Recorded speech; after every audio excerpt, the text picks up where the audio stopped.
Sagip Kapaligiran, Pag-asang Pamayanan.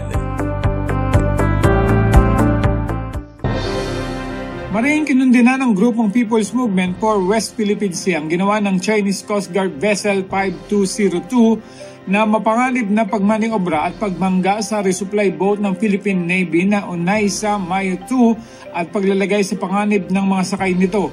Samantalang marubdob na pagsuporta at papuri naman ang ipinahayon para sa Philippine Coast Guard at Philippine Navy sa magiting na aksyon sa pagtugon sa banta ng mga iligal na gawain ng China sa kabila ng panganib.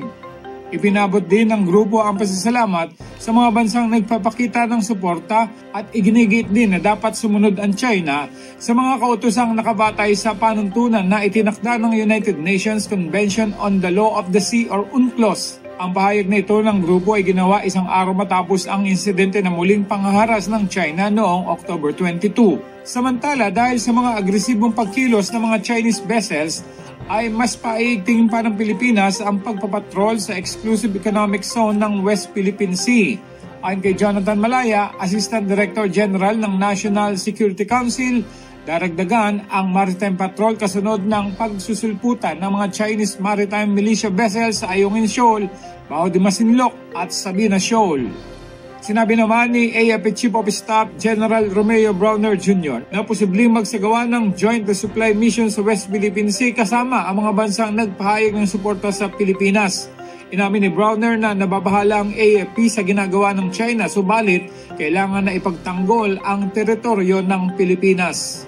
Nagbabala na rin si US President Joe Biden sa China na ipagtatanggol ng US ang Pilipinas sakaling magkaroon ng anumang pag-atake sa pinag-aagawang South China Sea.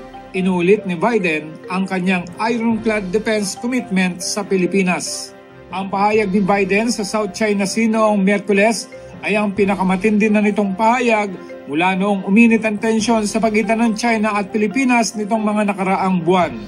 Matatanda ang nilagdaan noong 1951 ang Mutual Defense Treaty na nagbubuklod sa US at Pilipinas. Ipagtatanggol ang isa't isa sakaling magkaroon ng armadong pag-atake. Ako si Randy Remontigue at ito ang Sagip Kapaligiran.